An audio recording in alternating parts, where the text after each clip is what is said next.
পবিত্র ঈদ উল ফিতর পরবর্তী সপ্তাহে রাজধানী কাঁচা বাজারগুলোতে ফিরতে শুরু করেছে স্বস্তি। সরবরাহ বৃদ্ধি পাওয়ায় গ্রীষ্মকালীন সবজি ও ব্রয়লার মুরগির দাম গত 2 দিনের ব্যবধানে অনেকটা কমেছে। রমজানে আকস্মিক হওয়া শসা, লেবু ও কাঁচামরিচের দাম এখন প্রায় অর্ধেকে নেমে এসেছে। তবে পেঁয়াজের বাজার স্থিতিশীল থাকলেও কিছুটা বেড়েছে আলুর দাম। গত 2 দিনের ব্যবধানে সবচেয়ে বেশি কমেছে গ্রীষ্মকালীন সবজির দাম। প্রতি কেজি বরবটি 40 টাকা কমে 80 টাকা, ঢেঁড়স 40 টাকা কমে 60 টাকা এবং পটল 20 টাকা কমে 60 টাকায় বিক্রি হচ্ছে। রমজানের শুরুতে যে শসা 80 থেকে 100 টাকায় বিক্রি হয়েছিল, আজ তা কেজিতে 40 টাকা কমে 40 থেকে 50 টাকায় নেমেছে। লেবুর হালি এখন 30 থেকে 40 টাকা, যা কয়েকদিন আগেও ছিল 60 থেকে 70 টাকা।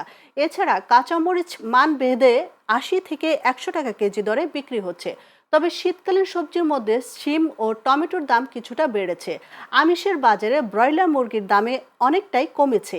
এই সপ্তাহে কেজিতে 40 টাকা কমে ব্রয়লার মুরগির দাম এখন বিক্রি হচ্ছে 190 টাকায়। তবে সোনালী কক মুরগি 400 টাকা ও সোনালী হাইব্রিড 360 টাকা কেজি দরে বিক্রি হচ্ছে বাজারগুলোতে।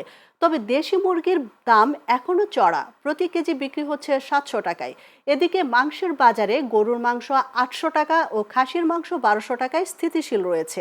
মাছের বাজারে ইলিশ ও রুইয়ের দাম কিছুটা বাড়তি, তবে চাষের পাঙ্গাস 170 থেকে 200 টাকা ও তেলাপিয়া 200 টাকা হওয়ায় কিছুটা স্বস্তি দিয়েছে ক্রেতাদের। জিনিসপত্র ঠিকই আছে, কিন্তু কাস্টমার নাই এখন। অনেক অনেক মানে আর কি, সবার বেচে কিনা একবারে খারাপ।